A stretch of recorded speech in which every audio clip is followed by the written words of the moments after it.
Damos, Señor, porque hemos podido llegar hasta aquí para poder estar juntos, reunidos, para poder estudiar tu palabra, Señor. Queremos rogar tu compañía en esta hora, Señor, para que pueda dirigir el tema que se va a presentar hoy. Que solamente tú seas exaltado, Señor, en esta hora.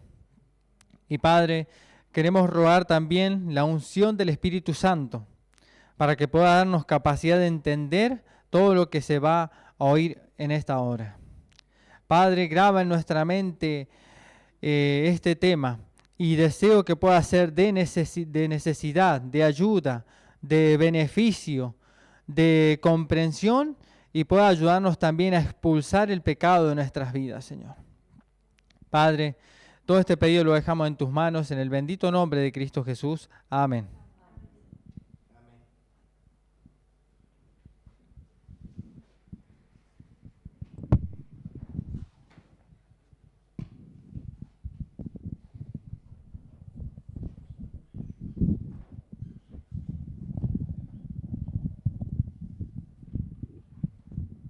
Osvaldo, ¿me pasa las dos Biblias, por favor?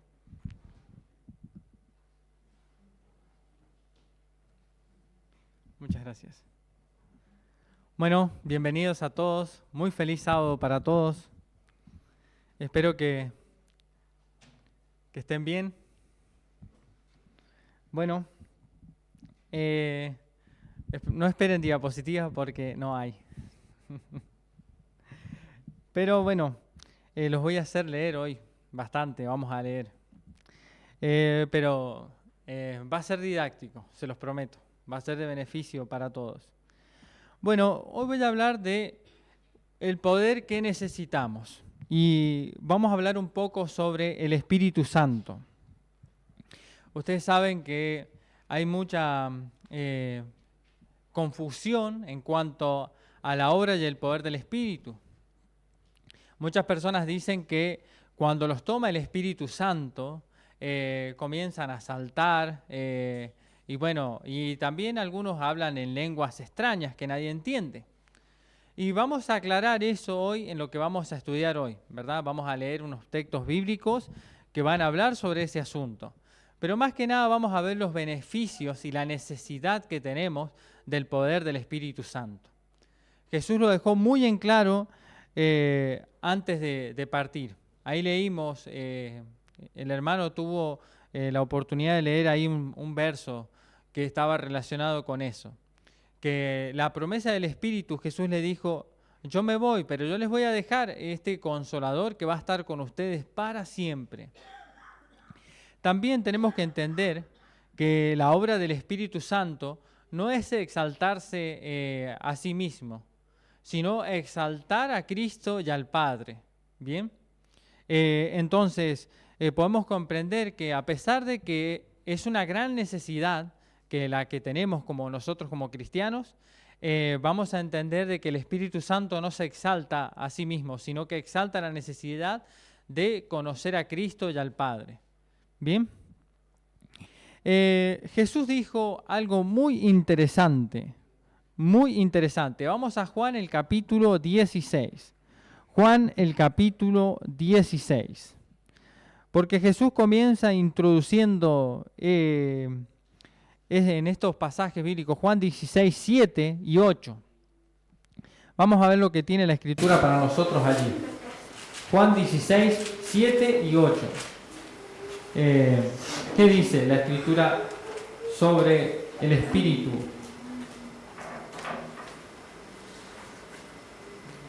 Fíjense que Jesús estaba diciendo, miren, ahora ustedes están disfrutando de mi compañía y es algo bueno para ustedes, que yo esté con ustedes. Pero dice algo interesante aquí en el versículo 7. Pero yo les digo la verdad, Juan 16, 7. Les conviene que yo me vaya, porque si no me voy, el Consolador no vendrá a ustedes. Y si yo voy, se lo enviaré. Bien, ¿por qué era necesario que Cristo tenía que irse? Bueno, Dicho sea de paso, sabemos muy bien esto, por qué Cristo tenía que irse. Porque ¿quién iba a pagar los pecados de la humanidad si Cristo no moría en la cruz por nosotros, verdad? ¿Quién lo iba a hacer? Nadie. Entonces, tenía que Él venir y vivir una vida justa, digamos, demostrar ante el universo que se podía hacer, claramente eso ya lo sabemos, pero si era la única forma que había. Él sí o sí tenía que irse. Bueno, ese punto creo que quiero que lo entendamos bien.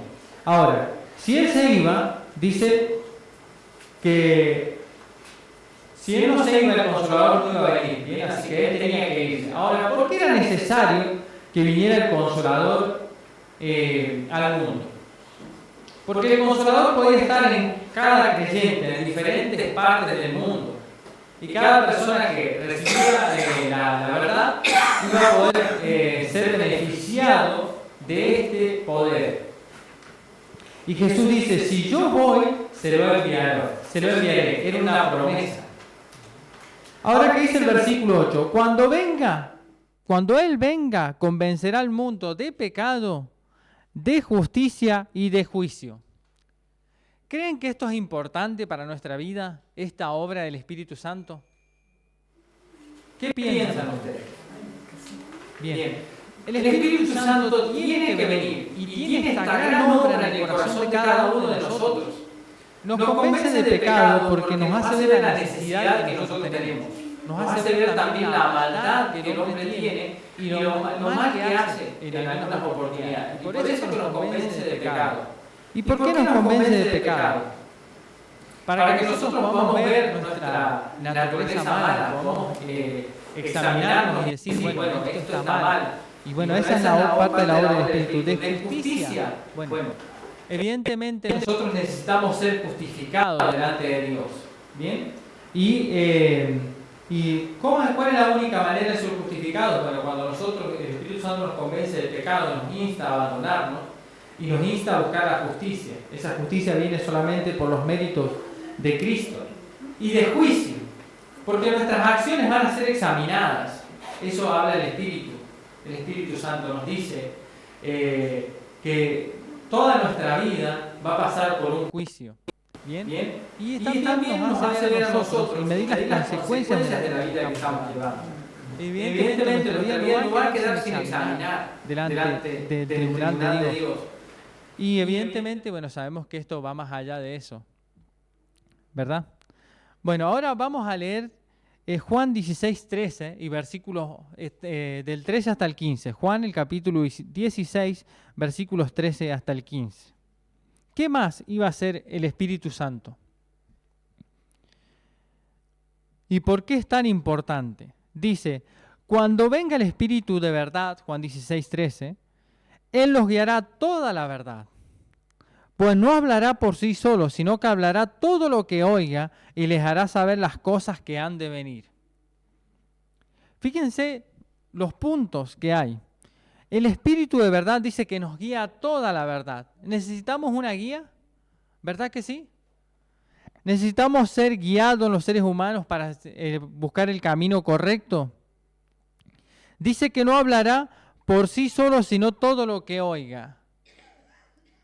Esto también resalta la importancia de que nosotros podamos escudriñar la Escritura para que el Espíritu Santo esté recordándonos cómo debemos andar. ¿Bien?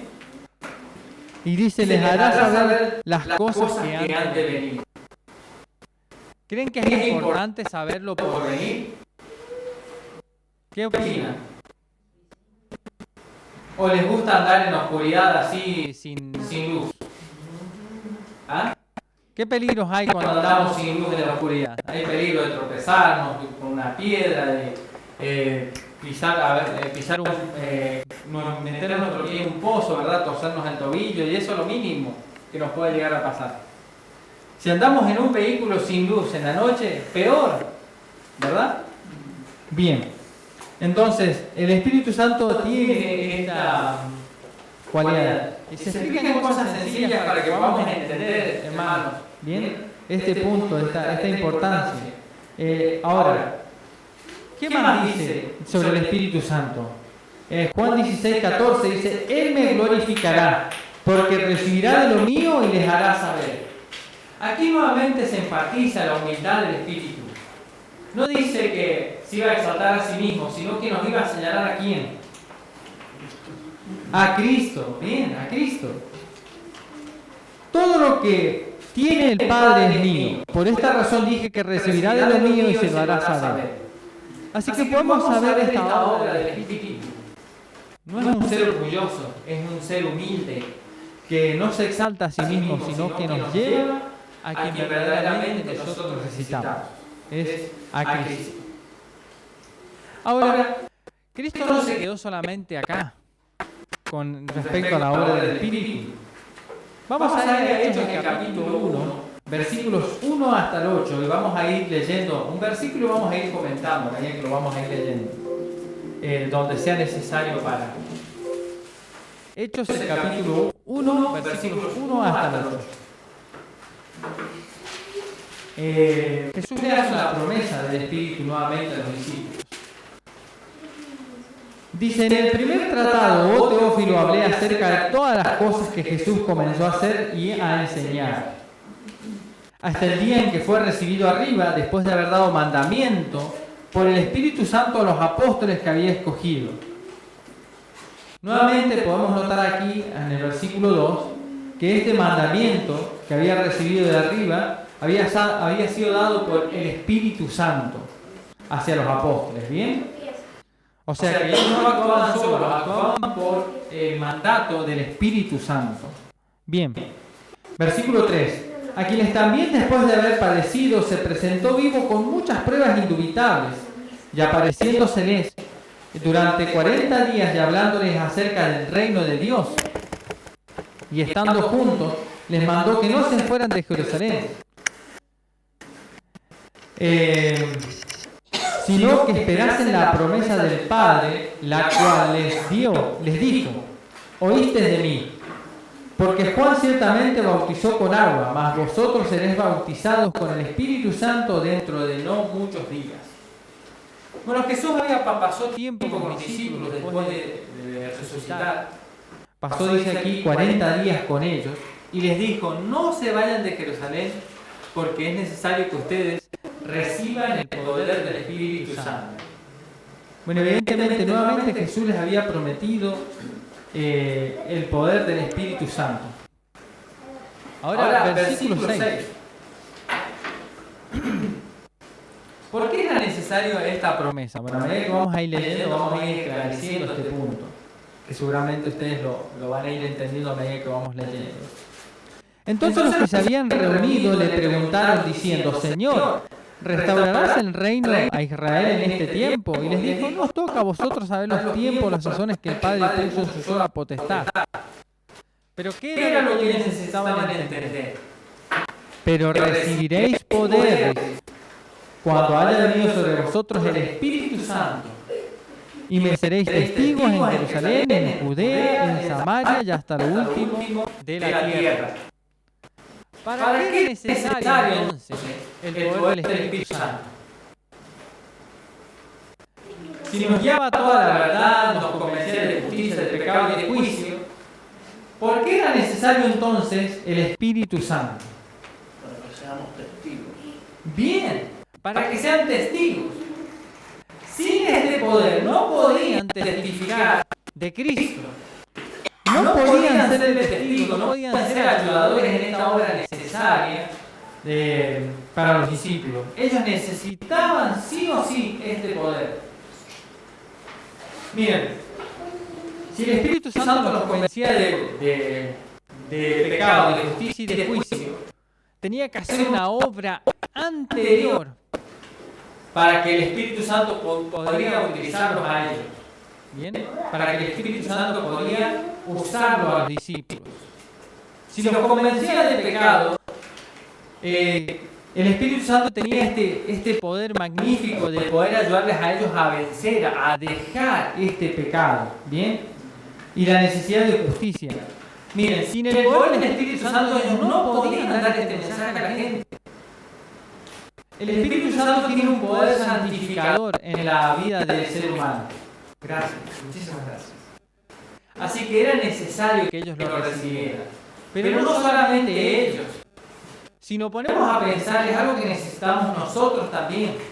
Porque eso es lo que está diciendo en esta hora, a manera de contraste, es una necesidad del Espíritu Santo la que tenemos nosotros en estos días. Miren, no vamos a transformar la vida de nadie si no tenemos la vida del Espíritu Santo en nuestra vida. Bien. Ahora, vamos a leer el versículo 14. ¿Qué hicieron los discípulos después de que se les dio esta promesa? ¿Se quedaron así quietos? ¿Ah? ¿Qué hicieron? En el versículo 14 dice: todos estos perseveraban unánimes en oración y ruego, con las mujeres y con María la madre de Jesús y con sus hermanos. ¿Qué hicieron entonces los discípulos? ¿Se quedaron quietos allí, no? ¿Verdad? ¿Qué hicieron? Oraban. Bien. ¿Individualmente? Bien. Esto es un punto importante porque el Espíritu Santo es algo que nosotros tenemos que recibir individualmente, claro está. Porque trabaja individualmente en cada persona. Pero es una necesidad ¿de qué? De la iglesia. El poder del Espíritu Santo. Es una necesidad de la iglesia completa porque Dios, para dar este mensaje, no utiliza solamente una persona, utiliza a todos los miembros de la iglesia. Y por eso, evidentemente, este poder tiene que poseer a todos los miembros de la iglesia. Bueno, tiene que estar en cada miembro de la iglesia para que este mensaje sea distribuido con mayor poder y alcance a más personas. ¿Bien? Porque cada uno tiene un ámbito de influencia a la cual llegar. Ahora, qué interesante, dice que estaban todos como unos. Y eso es un punto importante que vamos a ver más adelante. Ahora, incluso después de estar unidos así, dicen los versos siguientes que Pedro señaló la idea de que tenían que ser 12 apóstoles. Y esto es un punto importante, porque si ellos se dejaban guiar por el Espíritu Santo, la Escritura señalaba de que tenían que ser 12 los apóstoles. Pero ¿qué pasó? Ustedes saben lo que había pasado. Uno había muerto, que era Judas, y que había traicionado esta obra. Entonces los discípulos tomaron la decisión de pedirle a Dios de poder llegar al 12º apóstol. Bien, bueno, no vamos a leer los versículos en base a eso, pero sí era interesante cómo ellos se dejaban guiar por la obra del Espíritu. Dice que pusieron una prueba, habían dos, y resultó que el 12º apóstol cayó sobre la suerte sobre María. Así que ahí estuvieron los 12 apóstoles. Ahora vamos a Hechos, el capítulo 2. Hechos, el capítulo 2. Hechos de los apóstoles. El capítulo 2. Vamos a leer unos versículos allí. ¿A qué llevó después esta obra?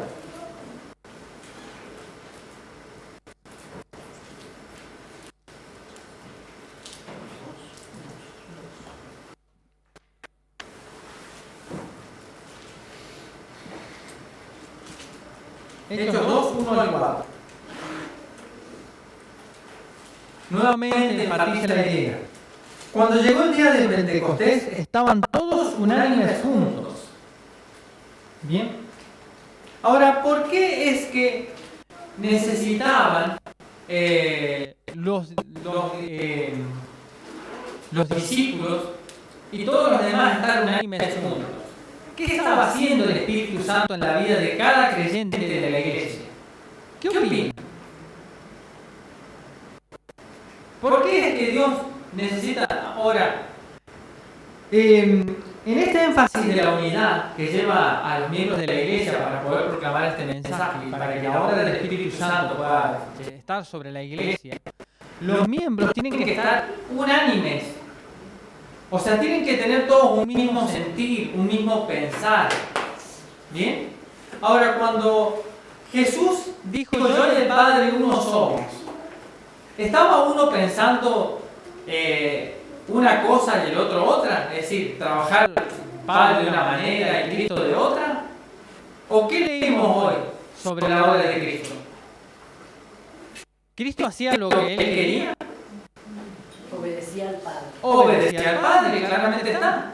Y actuaban de comunión en unidad, ¿para qué? Para poder salvar al hombre.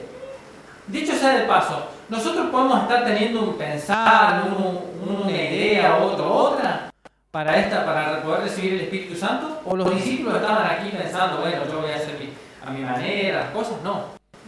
O sea, ¿qué estaba haciendo el Espíritu Santo? Ahora, dice que Jesús estuvo 40 días con los discípulos. Vamos a leer acá. Y leímos también. No sé si leímos o lo vamos a leer. Estuvo 40 días. En Hechos 1 lo dijo, ¿no? Lo leímos. Estuvo 40 días Jesús enseñándoles, dándoles clases a los discípulos sobre lo que había, lo que estaba, sobre el reino de Dios, leímos, ¿verdad? Y entonces, después Jesús ascendió y quedaron 10 días más, porque en 10 días más se cumplía el Pentecostés, que era la otra fiesta que venía. Bueno, ¿qué estuvieron haciendo los discípulos esos 10 días? Bueno, acá dice que estuvieron unánime todos orando, pero ¿qué más estuvo haciendo en esos días? Bueno, obviamente si el Espíritu Santo nos estuvo convenciendo del pecado y de justicia y de juicio durante esos días, ellos estuvieron aclarando si había algún problema entre ellos. Porque el Espíritu Santo no va a descender sobre uno que tiene una idea y sobre otro. Porque el Espíritu Santo guía toda la verdad. O sea que estaba, en pocas palabras, uniendo a cada miembro de la iglesia durante esos días. Si los estaba uniendo, porque el Espíritu Santo trabaja en una dirección y guía toda la verdad, por lo tanto les estaba ayudando a ellos a llevarse mejor entre ellos. Porque el Espíritu Santo no va a descender sobre algún lugar donde hay problemas, o hay dificultades, o personas que se llevan mal o se tratan mal. Evidentemente tenía que haber amor entre ellos, para que pudiera el Espíritu Santo estar entre ellos. Bien, dicho sea de paso, sabemos esto, porque la ley de Dios es una ley de amor, y todos los discípulos guardaban los mandamientos. Y el que... Bueno, ya entiende la idea, ¿verdad? ¿Bien? ¿Entendemos eso? ¿Entendemos la idea? No lo traje anotado, pero bueno, después, si me da tiempo, lo voy a mencionar. Son... Bueno, y 52. Creo que voy bien con el tiempo. Bien. Ahora, versículo 2.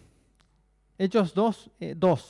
De repente vino del cielo un estruendo como un viento recio que soplaba, el cual llenó toda la casa donde estaban.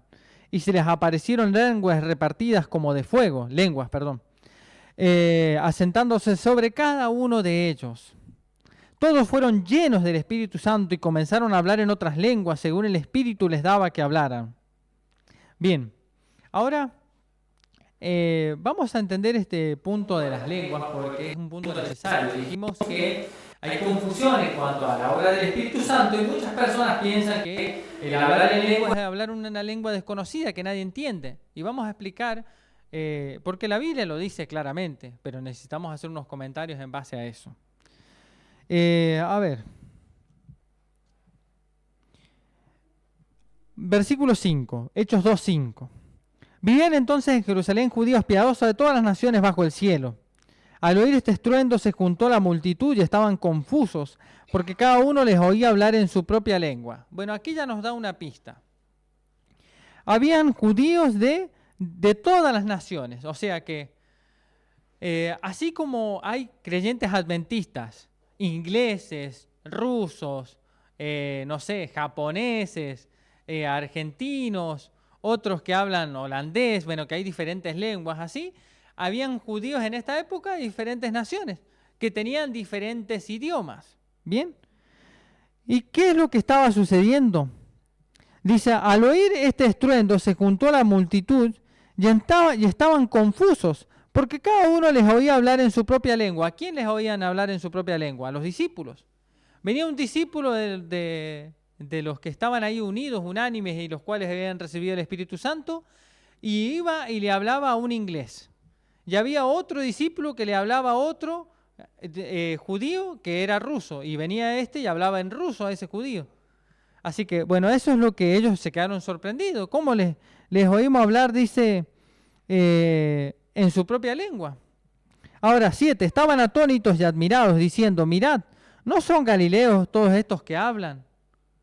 ¿Cómo estos galileos van a hablar en diferentes idiomas? En pocas palabras se están preguntando. Versículo 8. ¿Cómo pues los oímos hablar a cada uno en nuestra lengua, en la que hemos nacido, partos, medos, elamitas, y los que habitamos en Mesopotamia, Judea, Capadocia, el Ponto y Asia, Frigia y Panfilia, Egipto, y las regiones de África más allá de Cirene, romanos aquí residentes, tanto judíos como prosélitos, cretenses y árabes, los oímos hablar en nuestras lenguas las maravillas de Dios. Estaban todos atónitos y perplejos, diciéndose unos a otros, ¿qué quiere decir esto? Así que ahí podemos ver la cantidad de diferentes naciones que habían. ¿Y por qué era necesario entonces el Espíritu Santo en esta época? Bueno, porque había una gran fiesta. Recordemos que había pasado la Pascua, pues después venía la otra fiesta, como conocemos el Pentecostés, y entonces habían personas de diferentes naciones que venían a esta fiesta y a Jerusalén, y Dios aprovechó esta oportunidad para poder proclamarle este mensaje a estas personas que hablaban idiomas diferentes, y así ellos podían volver a sus naciones y hablarles ¿de quién? De Cristo, ¿bien? Entonces, ahora, era necesario que Dios pudiera impartirles el Espíritu Santo, y por eso que aquí les dio el don de lenguas, que no en todo momento es necesario. Por ejemplo, aquí en esta iglesia, en la cual todos hablamos el mismo idioma, no necesitamos el don de lenguas, porque todos entienden, todos ustedes me entienden claramente y todos hablamos el mismo idioma. Ahora, si acá hubiera ingleses y hubiera por otro lado, no sé, rusos, volvemos a decir el ejemplo, ¿no?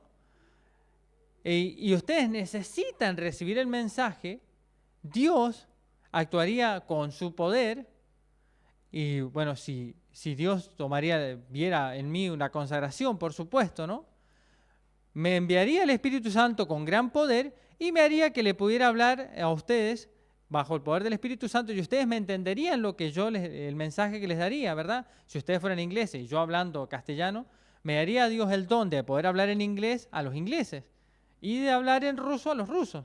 Pero claramente el don de lenguas aquí no es necesario porque todos hablamos el mismo idioma, ¿bien?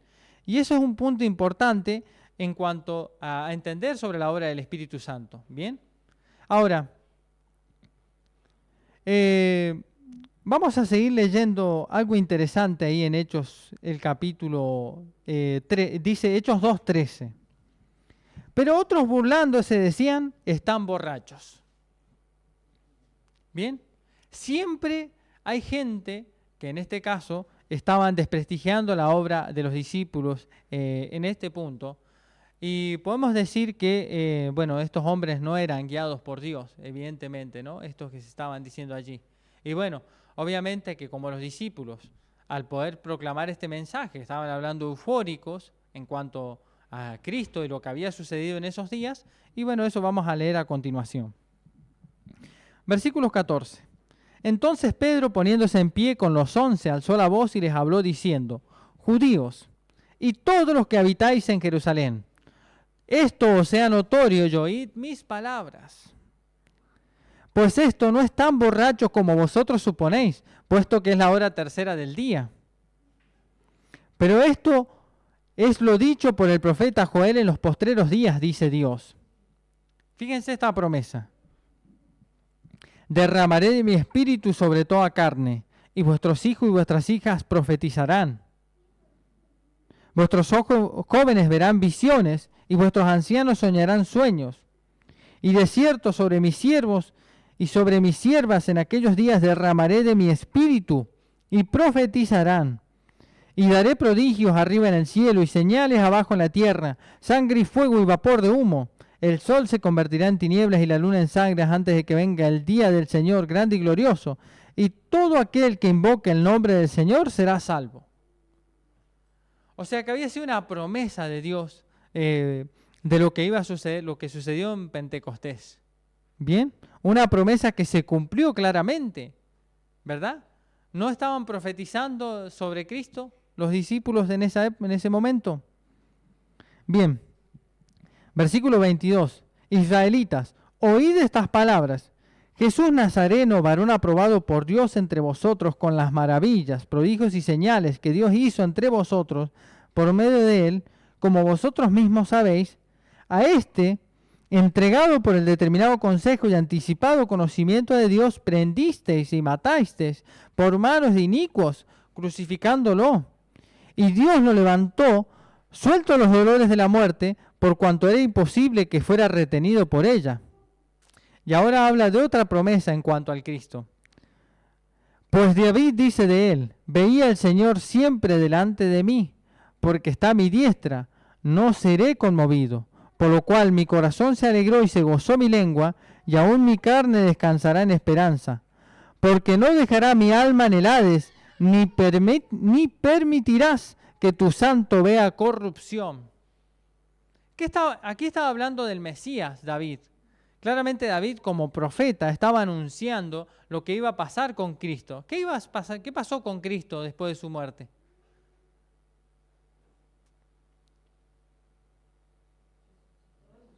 Bien, resucitó. Y acá dice, no permitirás que tu santo vea corrupción.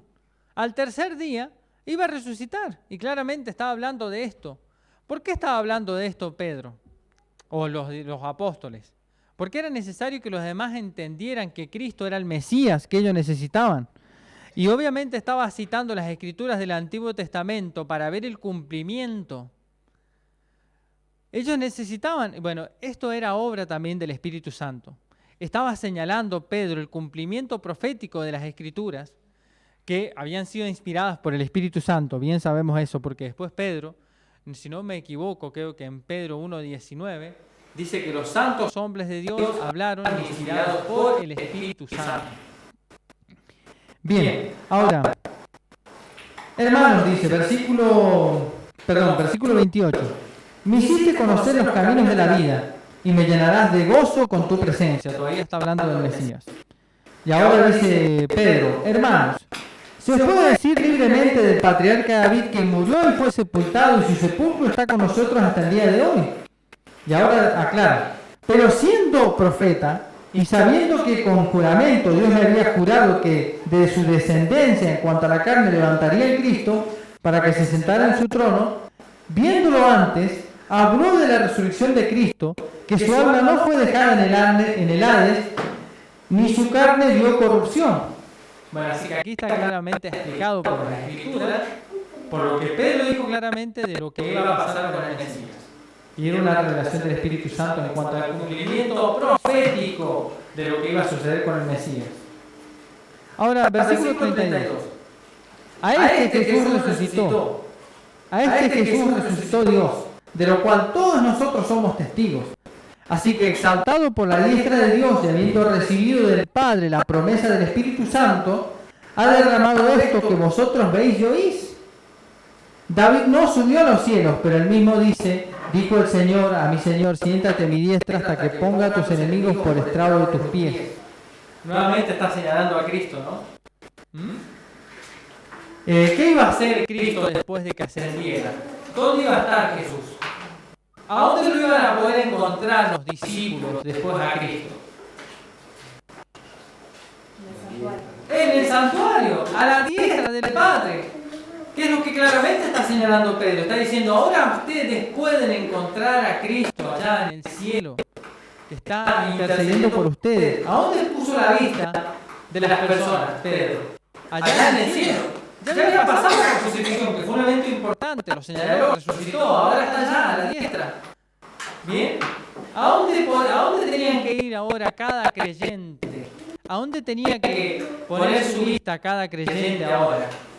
Ya no tenía que poner su vista en los animalitos, en los corderitos. Tenía que poner su vista allá en el cielo, donde estaba Cristo, a la derecha del Padre. Sepa pues, versículo 36, sepa pues ciertísimamente toda la casa de Israel que a este Jesús, a quien vosotros crucificasteis, Dios le ha hecho Señor y Cristo. ¿Es así o no? ¿Queremos que Dios sea nuestro Señor y Cristo? Al oír esto se compungieron de corazón y dijeron a Pedro y a los otros apóstoles: hermanos, ¿qué haremos? Fíjense cuánta necesidad. Ahora, si volvemos un poco hacia atrás y examinamos que el Espíritu Santo había sido derramado en gran medida sobre los apóstoles, ¿con qué poder estaban proclamando este mensaje a las personas? Le estaban diciendo: ustedes lo crucificaron al Mesías, ustedes lo rechazaron cuando Él vino. O sea, el Espíritu Santo estaba trabajando de tal manera sobre esas personas que estaban presentes allí, que ellos estaban convencidos de que habían sido culpables de la muerte del Mesías. Ahora podemos entender que el Espíritu Santo es necesario en nuestras vidas.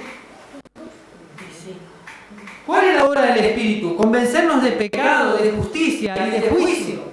Nos convence del pecado, de la necesidad que nosotros tenemos de recibir el Espíritu.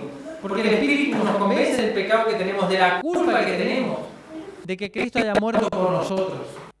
Entonces, ¿qué dijeron las personas? ¿Qué más podían hacer? Decían: ¿qué haremos? Bien. Pedro les dijo entonces: arrepentíos. ¿Arrepentíos de qué? De que Cristo había muerto por su culpa, y bautícese cada uno de vosotros en el nombre de Jesucristo para perdón de los pecados, y recibiréis el don del Espíritu Santo. Nuevamente, como una gran promesa. El Espíritu Santo trabaja, está en todos los ámbitos de la obra, hermano. Trabaja para que nosotros nos convence el pecado, de justicia y juicio, y después nos ayuda en nuestra vida para la santificación. Porque después dice para perdón de los pecados, y recibiréis el don del Espíritu Santo. O sea, el Espíritu Santo no se va, se queda en la vida del creyente y actúa, sigue actuando allí. Dice, versículo 39, porque para vosotros es la promesa, y para vuestros hijos, y para todos los que están lejos, para cuantos el Señor nuestro Dios llame. Y con otras muchas palabras testificaba y los exhortaba, diciendo: sed salvos de esta perversa generación. Le está diciendo: dejen esta vida, esta maldad que hay en sus corazones, salgan de allí. Esa obra la estaba haciendo el Espíritu ya en los corazones de los creyentes.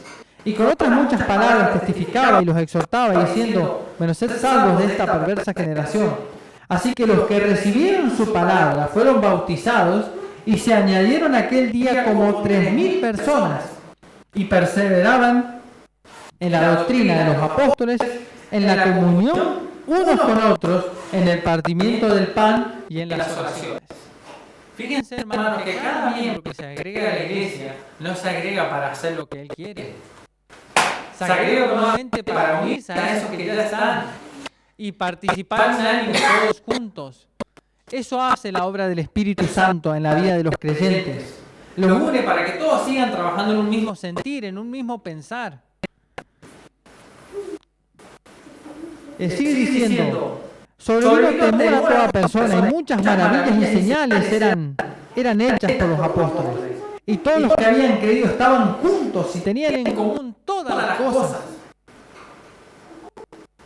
¿Qué estaba haciendo el Espíritu Santo? Los estaba uniendo nuevamente a todos.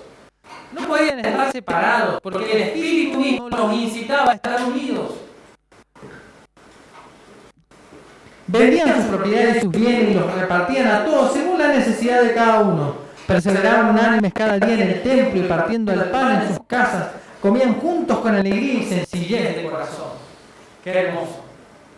Qué hermoso esta descripción que hace de la obra del Espíritu. Pero saben que esto es algo que nosotros tenemos que entender, porque los discípulos no estaban actuando de acuerdo a lo que se les ocurría. Estaban cumpliendo los discípulos según lo que estamos estudiando acá. Ahora sí vamos a retroceder. Porque esto que ellos estaban haciendo, que esta predicación, esta obra del Espíritu Santo que los había tomado, no era algo común, era algo que ellos estaban cumpliendo, algo que Cristo les había enseñado durante su vida terrenal, cuando Cristo estuvo con ellos. Ellos estaban aplicando claramente la enseñanza que Cristo había puesto en sus corazones. Vamos a ir a Juan 17. Juan 17. Jesús ya les había dejado a los apóstoles esta necesidad. Y fíjense que nuevamente cómo resalta Cristo esta idea de la unidad. ¿Por qué, hermano, es necesario la idea de la unidad? Es muy importante esto. Ellos están cumpliendo claramente la enseñanza de Jesús. Y lo que necesita su pueblo en esta hora, en este tiempo de la historia, nosotros no podemos actuar separados. Porque no es que yo voy a hacer lo que yo quiera. ¿Bien? Yo no hago lo que yo quiero. Ni cada creyente hace lo que él quiere. Hace lo que Dios dice. Lo hemos visto, lo estuvimos estudiando en la escuela sabática. Cristo se sometió al Padre cuando estuvo en la tierra. Eso es un ejemplo ya. Pero Cristo dijo algo más acá en Juan 17. Dice así. Estas cosas habló Jesús y levantando los ojos al cielo dijo: Padre, la hora ha llegado, glorifica a tu Hijo para que también tu Hijo te glorifique a ti. Cristo estaba hablando de que iba a morir, ¿verdad? ¿Cómo iba a glorificar al Padre? Bueno, cuando iba a dar su vida, pero de otra manera más también. Pues le he dado potestad sobre toda carne, para que dé vida eterna a todos los que le diste. Y esta es la vida eterna, dice, que te conozcan a ti, al único Dios verdadero, y a Jesucristo, a quien has enviado. ¿Bien? Dijimos que el Espíritu Santo los llevaba a estar unánimes. Y Cristo, desde su vida terrenal, ahora vamos a hacer un comentario, sabemos bien que de toda su vida fue marcada por ¿quién? Desde cuando comenzó su ministerio, ¿de qué iba a ser lleno Cristo? Del Espíritu Santo. Bien, así que todo esto está unido. Bien, no podemos separar la obra del Espíritu Santo de la obra de Cristo, de los apóstoles. Bueno, sabemos que todo hay unidad en todo esto. Bien. Ahora dice el versículo 4: Yo te he glorificado en la tierra, he acabado la obra que me diste que hiciera. Ahora pues, Padre, glorifícame tú al lado tuyo con aquella gloria que tuve contigo antes que el mundo existiera. He manifestado tu nombre a los hombres que del mundo me diste. Hombres que del mundo me diste, tuyos eran y me los diste, ya han guardado tu palabra. Evidentemente Jesús está pidiendo, está orando por un grupo especial. Bien. Ahora han conocido que todas las cosas que me has dado proceden de ti. Porque las palabras que me diste les he dado, y ellos las recibieron, y han conocido verdaderamente que salí de ti, y han creído que tú me enviaste. Versículo 9. Yo ruego por ellos, no ruego por el mundo, sino por los que me diste, porque tuyos son. Jesús es específico en sus oraciones. Y todo lo mío es tuyo, y lo tuyo mío, y he sido glorificado en ellos. Ya no estoy en el mundo, pero estos están en el mundo, y yo voy a ti. Padre Santo, a los que me has dado, guárdalos en tu nombre para que sean uno, así como nosotros. ¿Qué está diciendo Cristo aquí? ¿Cuál era el pedido que él quería que sus discípulos tuvieran? Que sean uno. Guárdalos en tu nombre para que sean uno. El deseo de Dios era que fueran uno. Así como quienes. Como nosotros. Nuevamente lo enfatiza. Tenemos que entender, hermanos, que la obra del Espíritu Santo es que unir a las personas. Unir a los miembros de la iglesia. No pueden trabajar los miembros separados. Claro que cada uno tiene una función y otro otra. Pero la idea de Dios es que su pueblo trabaje unido. No podemos decir que yo voy a hacer una cosa allá, yo por allá, tú por acá. Sí podemos ir a diferentes lugares, pero la obra del Espíritu es unir a los creyentes para esta obra. Dice, cuando estaba con ellos en el mundo, yo los guardaba en tu nombre, a los que me diste. Yo los guardé y ninguno de ellos se perdió, sino el hijo de perdición, para que la escritura se cumpliera. Pero ahora vuelvo a ti y hablo esto en el mundo, para que tengan mi gozo completo en sí mismos. Yo les he dado tu palabra y el mundo los odió porque no son del mundo, como tampoco yo soy del mundo. ¿Cuál es el deseo de Dios o de Cristo para con sus discípulos?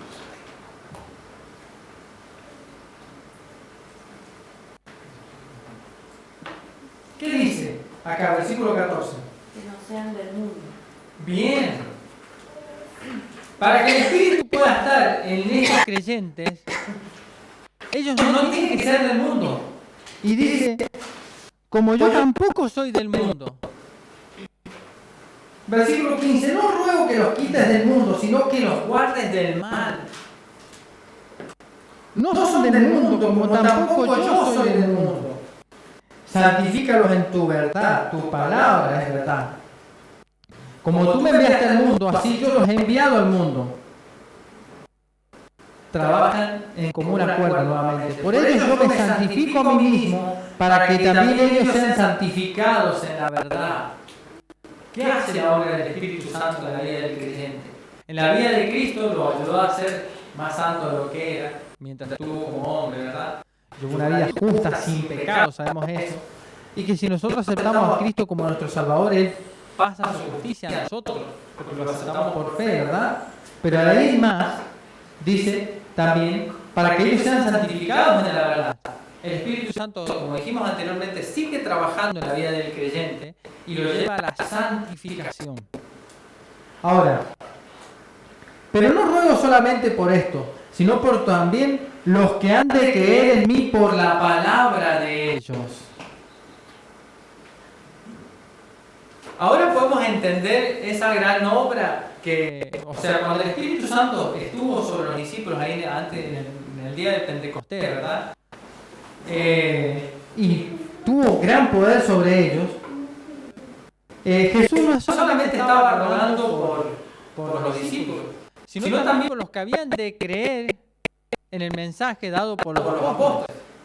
Así que bueno, era necesario, ¿verdad? Bueno, podemos ver la unidad que hay en este mensaje, ¿verdad? Completo, ¿no? ¿Verdad?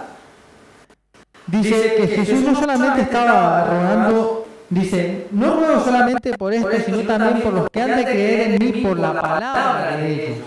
¿Bien? Para que todos sean uno, como tú, Padre, en mí y yo en ti. Que también ellos sean uno en nosotros, para que el mundo crea que tú me enviaste. ¿Cómo entonces podemos demostrarle al mundo que Dios nos ha enviado?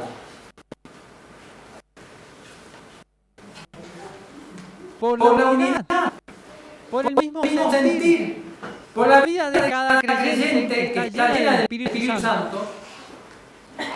Por ese amor mutuo que se tiene el uno hacia el otro, pueden demostrar que Dios los había enviado. Miren, si no hay unidad en la iglesia, ¿cómo entonces va Dios a usarnos a nosotros? ¿Cómo puede decir que nos ha enviado? Bien, entendemos este punto, entendemos entonces la necesidad del Espíritu en la vida de cada creyente. Miren, si no entendemos este punto, vamos a estar yendo en contra del mandato de Dios, vamos a estar en desacuerdo con el mensaje de Dios y el mensaje de salvación de Dios. El Espíritu Santo trabaja en la vida de cada creyente, lo transforma, lo moldea, lo aleja del pecado, lo llena de amor y lo hace que el ser humano camine derecho por los mandamientos. Miren, sabemos que los mandamientos, la ley de Dios, el primero es amar a Dios sobre todas las cosas y luego amar a tu prójimo como a ti mismo. Y si amamos al prójimo como me amo a mí, entonces yo lo voy a cuidar de tal manera a mi prójimo, le voy a amar de tal manera que lo voy a hacer como si lo hiciera conmigo, ¿verdad? O sea que es un amor, entonces un amor magnífico. Por eso es que también tenemos que entender este tema a profundidad, lo importante que es recibir el Espíritu. Bien, para que las personas puedan ver que Dios ha sido el que ha hecho esta obra. Dice, yo les he dado la gloria que me diste para que sean uno, así como nosotros somos uno. Yo en ellos y tú en mí, dice, para que sean perfectos en unidad, para que el mundo conozca que tú me enviaste y que los has amado a ellos como también a mí me has amado. Qué hermoso. Padre, aquellos que me has dado, quiero que donde yo esté, también ellos estén conmigo, para que vean mi gloria que me has dado, pues me has amado desde antes de la fundación del mundo. Padre justo, el mundo no te ha conocido, pero yo te he conocido. Y ellos han conocido que tú me enviaste. Les he dado a conocer tu nombre y lo daré a conocer aún, para que el amor con que me has amado esté en ellos y yo en ellos. Qué hermoso como termina Jesús. Entonces, para poder manifestar que Dios está en nosotros, tenemos que trabajar en común acuerdo con la voluntad del Señor. Tenemos que estar todos unánimes en oración, rogando por la bendición del Espíritu. Ahora, una aclaración que es necesaria. Dios le había pedido a los discípulos que vivieran el Espíritu, pero ellos sea de paso, ellos sabían, tenían un punto que ellos ya sabían. Ellos sabían que tenían que caminar en los caminos de Dios, en obediencia a los caminos de Dios. Ellos tenían la ley, tenían los mandamientos. Y Jesús les dijo a ellos, pidan el Espíritu Santo. Porque ellos ya tenían los mandamientos, ¿verdad? Sabían que amar a Dios sobre todas las cosas, los primeros 4 mandamientos de la ley de Dios, Éxodo 20, y después los otros 6 de la ley de Dios, que incluían amar al prójimo, ¿verdad? Ellos sabían. Entonces Jesús les dijo, pidan el Espíritu Santo. Pero ¿saben qué? El Espíritu Santo no puede venir sobre el creyente si no tiene la última condición. Si el creyente no obedece la voluntad de Dios, no puede recibir el Espíritu. Por eso hay en Hechos 5:32, la Biblia dice que el Espíritu Santo es dado a aquellos a quienes obedecen la voluntad de Dios. Vamos a leerlo. Hechos 5:32.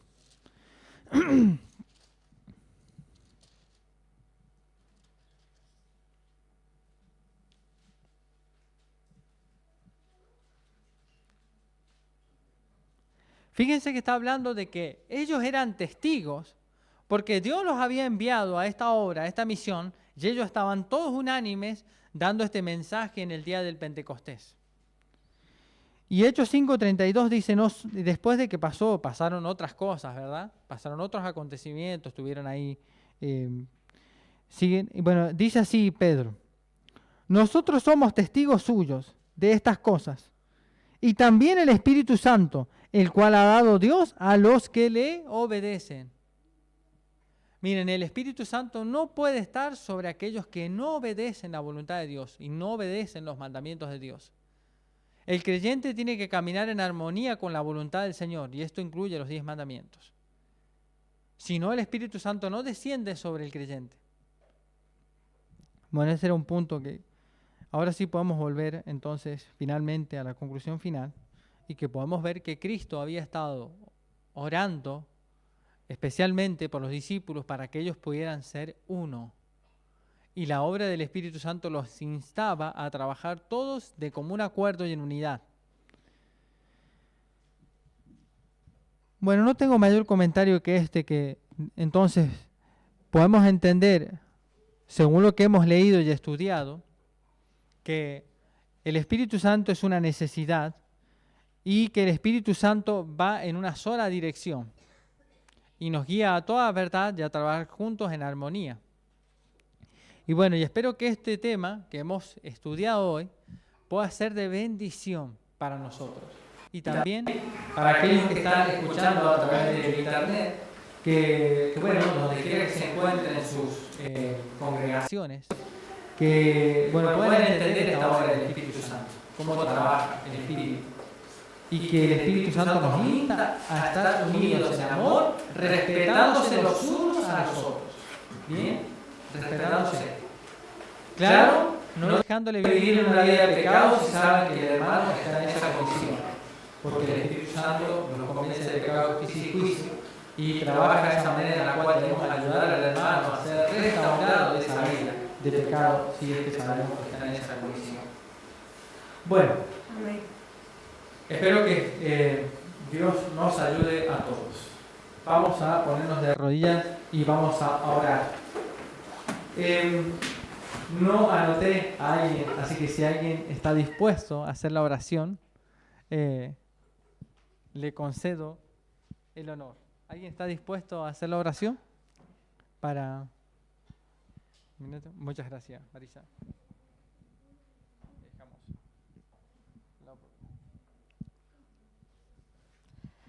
Padre nuestro que estás en los cielos, santificado sea tu nombre. Señor, te agradecemos por tu bondad, por tu amor, también por el Espíritu Santo. Te pedimos que cada uno de los que están aquí presentes, lo que han escuchado, también por la radio, que puedan recibir tu Espíritu Santo, para que nos transforme nuestras vidas y para que podamos tener unidad. Te pedimos todo sin merecer y te agradecemos en el nombre de Jesús. Amén.